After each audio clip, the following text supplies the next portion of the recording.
Whoever you are, to Meg's Magical Mansion, a virtual guest house for spiritual wayfarers, a place where the ordinary becomes magical, where wisdom is yours for the asking, and where your higher nature is just a wish away.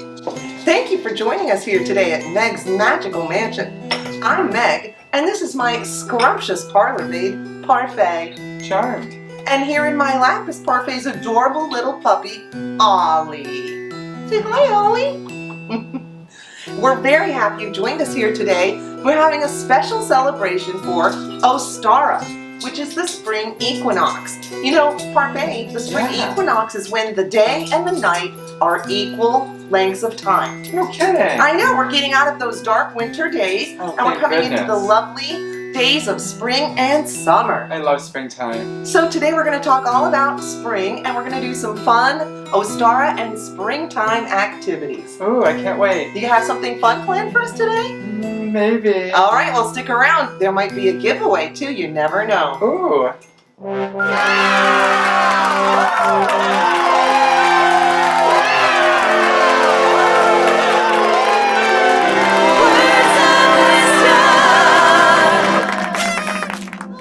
Oh, yes, I know. Oh, my goodness. Well, that was exciting. I guess you know what, Ollie? That means it's time for words of wisdom. And today we're going to have a special spring poem, and it's from my spring poetry coloring book. I know, Ollie. And our poem is A Psyche of Spring, and it is by George Marion McClellan. That's what the page looks like in the coloring book. And don't forget, these are for sale on Amazon. But right now, sit back and relax, and let's enjoy a beautiful poem called A Psyche of Spring. A Psyche of Spring by George Marion McClellan. Thou gaily painted butterfly, exquisite thing, a child of light and blending rainbow hues. In loveliness, a Psyche of the spring, companion for the rose and diamond dews. 'Tis thine in sportive joy from hour to hour, to ride the breeze from flower to flower. But thou wast once a worm of hueless dye, now seeing thee, gay thing, afloat in bliss. I take new hopes and thoughts of by and by, when I as thou have shed my chrysalis. I dream now of eternal springs of light, in which, as thou, I too may have my flight.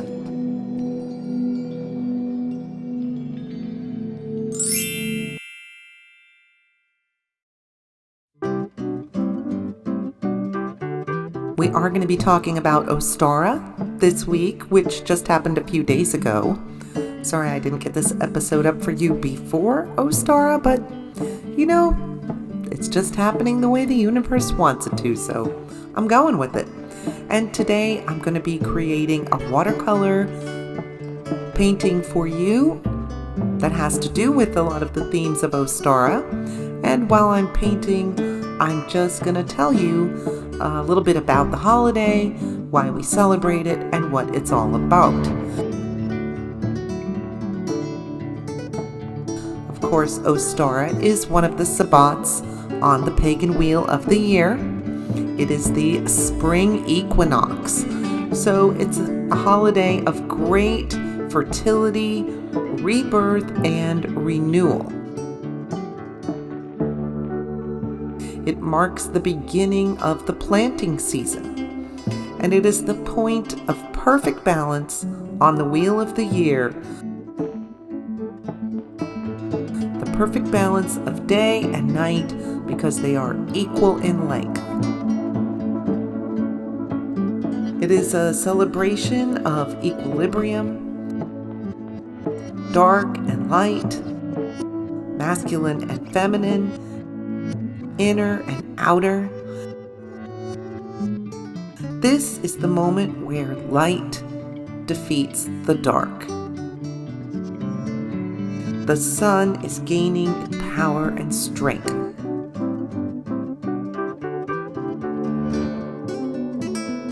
Those first whispers of spring that we heard at Imbolc are now a glorious song of abundance and fertility.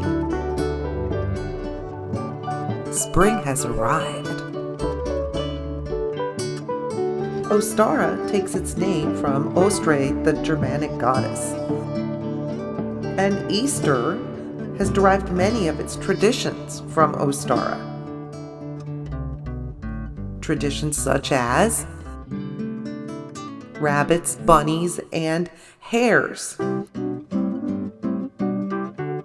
The hare is sacred to the goddess and is a totem animal to lunar goddesses such as Hecate, Freya, and Holda.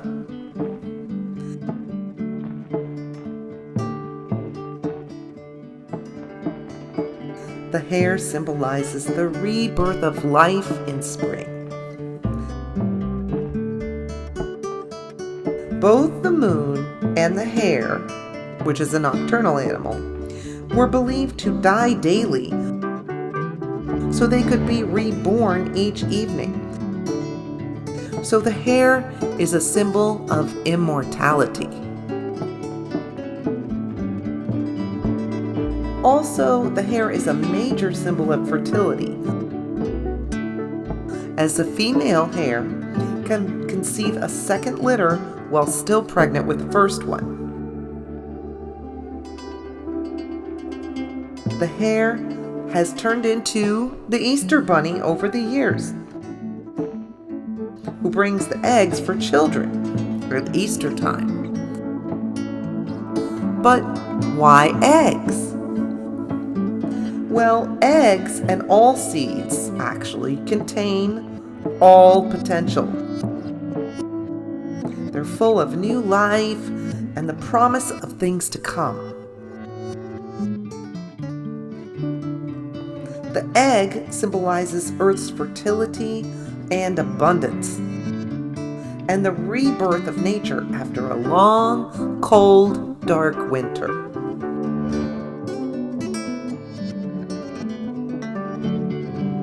The egg is a symbol for the entire universe.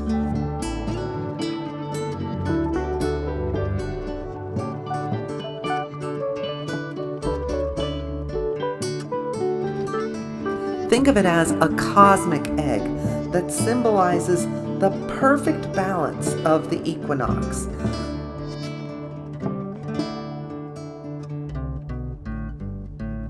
The golden yolk represents the sun god, who is enfolded by the white goddess in a perfect balance.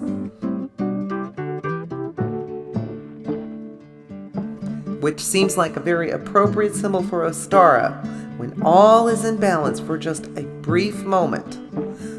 And the energy below that is one of expansion and growth.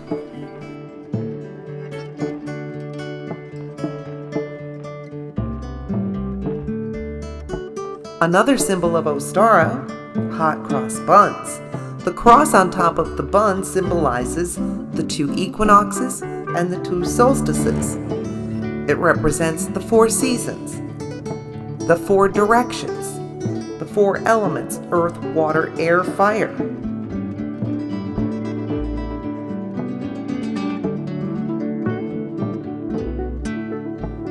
Some other symbols you might see at this time: serpents and dragons,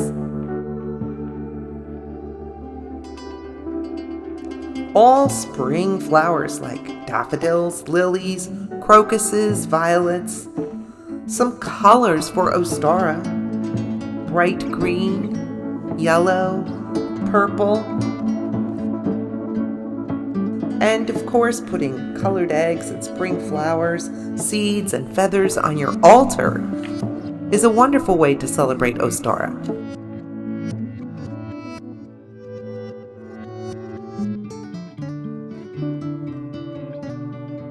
We feel the sun coming in,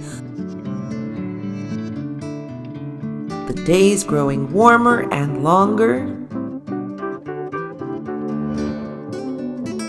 We see plants, seeds, and flowers sprouting and growing. Animals such as the hare or the rabbit are representing fertility by mating in abundance. It is a great time of year to thaw out your bones and get ready for the upcoming summer months. Spring is here. The days will be getting longer from now on. So enjoy the sunshine. Another good way to celebrate Ostara is to take a walk out in nature and look for signs of budding spring. If you see some signs around you where you live of an incoming spring, please make sure to let us know in the comments what you notice. And for our friends who live in the Southern Hemisphere, we know you're celebrating Mabon and the autumn equinox, so please feel free to check out our episode all about Mabon.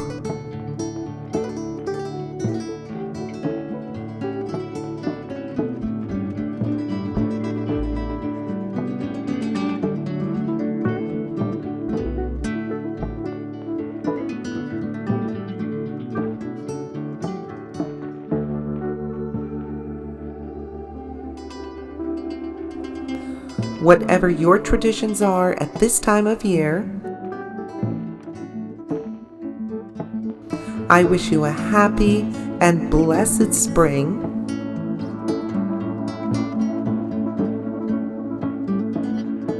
I hope you are enjoying the longer days and the sun is peeking through at you wherever you are.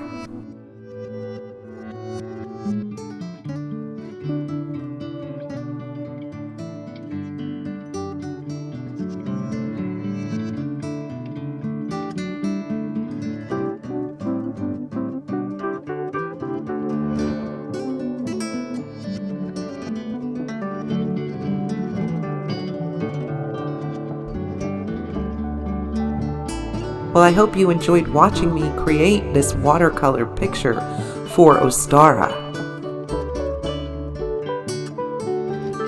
Stick around, I think it might be one of our giveaways this week. Now we're going to head over to the kitchen because Parfait has a special treat for us. Happy Ostara, everybody! And now it's time for What's the Tea with Parfait? Hi everybody, this is Parfait again, coming to you with another one of my favorite drink recipes. As we get close to Derby season, I just thought it'd be really fun to do one of my favorite springtime drinks, of course, Mint Juleps. You know, nothing says just kind of relaxing, sitting out in the veranda, like having a mint julep. So I just had to share this recipe with you. Also check out some of the other recipes on Meg's Magical Mansion. If you remember, we did some old fashions that were just amazing. So anyway, let's talk about our mint juleps. So what we're going to do today is I'm going to explain to you how to make a very simple mint julep. It's very tasty. First thing you want to start with is a really nice Kentucky bourbon. Of course, with the Derby coming up, we just may have to make sure we have some good Kentucky bourbon in there. So we're using Elijah Craig. You can use any kind of bourbon you want. We also are using a simple syrup over here that also has mint in it. It just adds a little extra kick. We have our aromatic bitters, and then of course we're going to have our fresh mint. So what you want to do is you want to use about 8 ounces of your simple syrup. I'm just going to go ahead and pour that right in here. You know, ooh, I guess I'm putting a lot of this in. This is about 12.5 ounces, this container, so we're putting in almost all of this. So again, I'm doubling this recipe. Meg and I like our drinks a little bit stiffer, so I'm just going to go ahead and probably stop there with leaving about a quarter left in there. I can always add more to taste. Now you want to also add your aromatic bitters. Now you can just do a couple dashes of these. I like to throw these in. I love bitters. I think they have a fabulous taste. Now you should also be throwing in your mint as well, your sprigs. It calls for about 8 leaves each, but you can go ahead and throw them in. You can just throw the whole stems in, you know, once they're washed. And then of course we're going to do 2 ounces of bourbon. 2 ounces of bourbon per drink. Ooh, a little hot for my gloves. There we go. Tops are always hard. Well, sometimes. So I'm going to go ahead and put 4 ounces in this. Really give it a good flavor. Now, again, Meg and I like our drinks stiff like our men, so we're just going to go ahead and add a little extra. So there we go, we're just going to keep putting that in, and that should be about good. Now we're going to go ahead and put it in our ice, so we're just going to go and drop some. Woo! We have a what one? A wild one got away. Oh dear. So we're just going to go ahead and put our ice in now. So you want to go ahead and keep dropping in some ice here to chill it. Or give that a good old stir.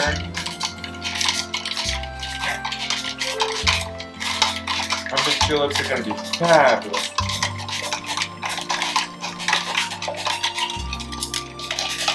Just pick that up and give it a little stir.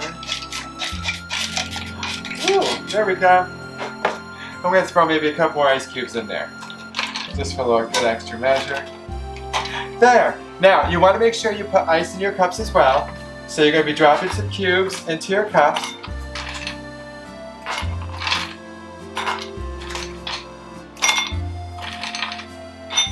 There we go. Now, I also have here a little strainer. I like to use these. It makes my life a little easier. If you're accident prone like me, usually ice and everything else ends up back in the cup and it just ruins your party. Oh. Just pay no attention to that. Drop in our sprigs of mint. And we're going to give this a good old pour. Meg's going to be so thrilled with these drinks we've made. She's just going to absolutely love them. And there you go. Delightful mint juleps for your next party. This is Parfait bringing to you another fabulous drink recipe. Cheers!